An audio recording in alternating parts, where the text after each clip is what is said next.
How had this happened? Internal Affairs launched multiple investigations. The officers involved in the original traffic stop had followed protocol, but questions remained. Why wasn't Mixon's danger level flagged higher? Why hadn't more information about his parole violations been circulated? And perhaps most damning, had the department underestimated the threat of violent parolees in the city? The OPD brass faced criticism from within. Some officers felt they had been sent into a kill box with insufficient intel.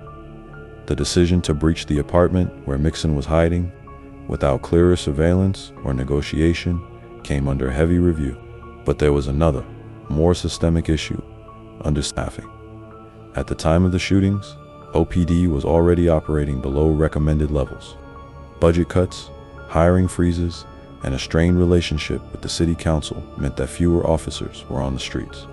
Training for SWAT had also been scaled back in some areas due to cost-saving measures. In response, the department reorganized.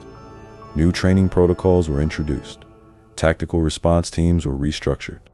And most significantly, the city began lobbying for increased funding to prevent another massacre like the one on March 21st.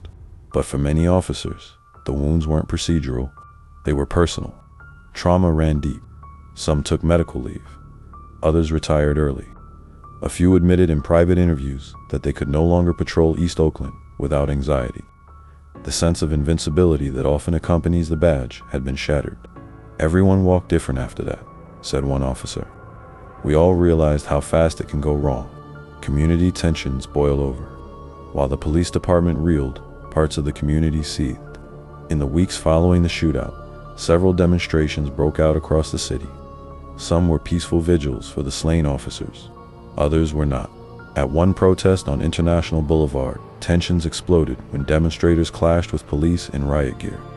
Signs read "Cops Killed Too" and "Justice for Oscar Grant," reference to the 22-year-old unarmed black man shot in the back by a BART police officer earlier that same year, just months before the Mixon killings. The two incidents, though different in nearly every waybeat, came linked in the public consciousness. For many in Oakland's black community, the death of Oscar Grant represented the abuse of power. The death of 4 officers by Lovelle Mixon represented the explosion of that tension. To city officials, this was a nightmare. They were losing control of the narrative. On one hand, 4 heroic officers had been murdered. On the other, decades of racial tension, economic neglect, and police community hostility were boiling over. Town hall meetings turned emotional and chaotic. Victims of police brutality told their stories. Mothers of slain children